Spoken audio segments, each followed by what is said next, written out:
So what do we learn this week about Heartless Summoning for Modern? And overall, we finished with a 3-2 record, and things kind of broke down in a really nice, neat manner. We lost to two very aggressive decks. We lost to Affinity, lost to 8-whack Goblins, and then we beat three more mid-rangey decks. One of them is Death Shadow, which is kind of hard to classify. It can be super aggressive, can be more disruptive mid-range. Also beat the Green Devotion deck and the Green-Red Dragons? I don't even know what you want to call the deck. The one that was just playing Haymaker after Haymaker in the late game. So the big takeaways for me from the matches, as far as how the matchups work and stuff, is we can really struggle with aggro. And looking at the deck list, that makes sense. We are going to struggle with aggro. We're not really playing main deck removal. And our hope is that our hand is just fast enough to play something huge like a Wormcoil Engine before our opponent kills us.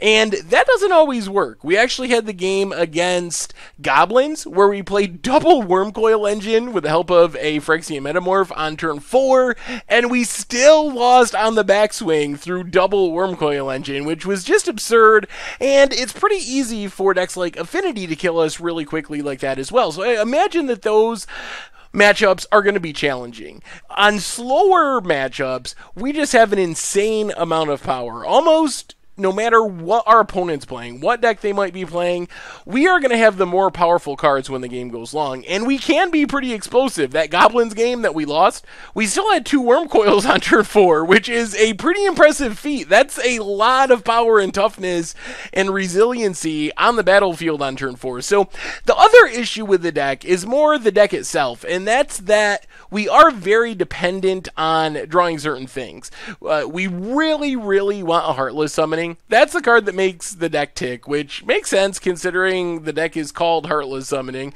So we really need a Heartless Summoning to do anything crazy. We do sometimes have hands where we're on the Grand Architect, but it dies to a Lightning Bolt. We get stuck with a bunch of 6 drops in our hand. Our opponent just kills us. So we do have some of the ramp deck clunkiness and the problem of drawing the wrong half of our deck, which is kind of inherent in ramp decks throughout the history of Magic. But we do have the backup plans with the Mind Stones and the Grand Architects, but those hands are often less explosive or a little bit more risky since Grand Architect is easier to kill than the Heartless Summoning plan. When we have a Heartless Summoning on turn 2, our deck does insane things, and Grand Architect does insane things as well if we untap with it. It's just so strong, and when you think about it, when those two cards combined, cards like Treasure Mage and Muldrifter are actually producing mana and drawing us cards because they cost 1 mana to cast. They're blue creatures, we tap for Grand Architect, so it's so easy to just go insane when we have those cards. We also found that it was pretty easy to Mindslaver. I know Sharam, the Hegemon, was a card I was really questioning heading into the matches, but being able to first tutor up a Mindslaver with Treasure Mage, tap our Architect and Treasure Mage to cast and activate Mindslaver, then get it back with Sharam, even though it's only 1 turn, that's often a game-winning line. We get to draw through our deck really easily with Muldrifters, Phyrexian Metamorph, is a little high variance. Sometimes we don't have a good thing to copy, but other times it is absolutely insane and just game winning, so I think it's worth the variance. So overall, I'm fairly happy with the deck. Some of the cards that looked weird were better than I thought. Things that I don't like is I'm not sold on Sanctum Plowbeast, although the deck only has 20 lands, which is cutting it really close, so it might be a necessity. Steel Hellkite never really came into play and died a little bit too often. It seems like it could be okay in specific situations, but it might just be better as another Wormcoil. Then we have Sundering Titan, which was a little hit or miss. In some matchups, it didn't seem like it was all that beneficial. It might be better as a sideboard card, even though as a one-of tutor target, it does have some value.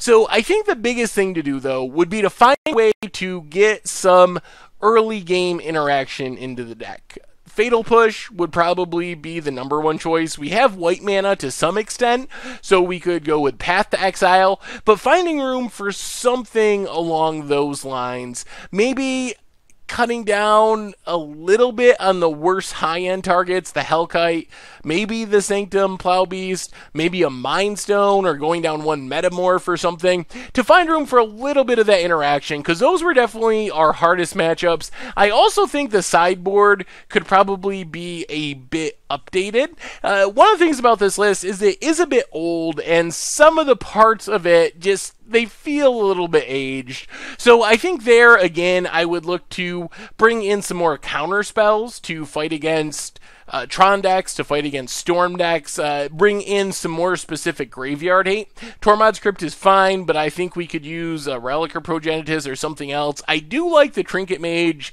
package, so the more stuff we can get that's one converted mana cost, the better for us. Having Relic over Tormod's Crypt would also be a benefit with the Trinket Mage plan, so I like that as well. So I think those are the main things. They're just gearing the deck a bit more for aggro, gearing the sideboard a little bit more for both aggro and combo, and getting rid of just some of the underperforming cards. Like, I don't think we really want Claws of Gix. That doesn't seem practical.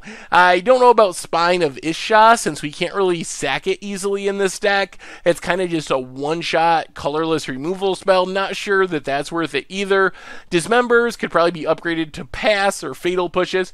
But overall, I feel like the deck was fairly solid. It functioned pretty well, and when we get our draws, it does some incredibly powerful things. It feels like Affinity, except instead of turn 2 or turn 1 where we're emptying our hand, it's more like turn 3, turn 4. But then, instead of like Signal Pest, we're emptying a handful of Worm Coils, copy Worm Coil, duplicate your thing with Spellsky Protection, and it just goes so absurd. So, very impressed with Grand Architect. It is just super strong.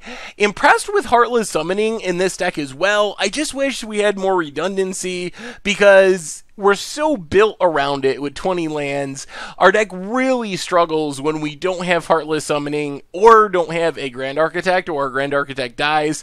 That's one of the biggest risks of the deck, apart from just getting run over by aggro decks because we don't have the interaction. But overall, I think it's competitive enough that it can be played and you can have success with it. And I think that it can be more competitive by bringing in some more early game interaction and touching up the sideboard. So anyway, that's been our Much Abrew About Nothing for this week. Thank you very much for watching. I hope you enjoyed the videos, and I will talk to you soon. Thanks for watching the video. If you enjoyed it, help us out by clicking that like button down below.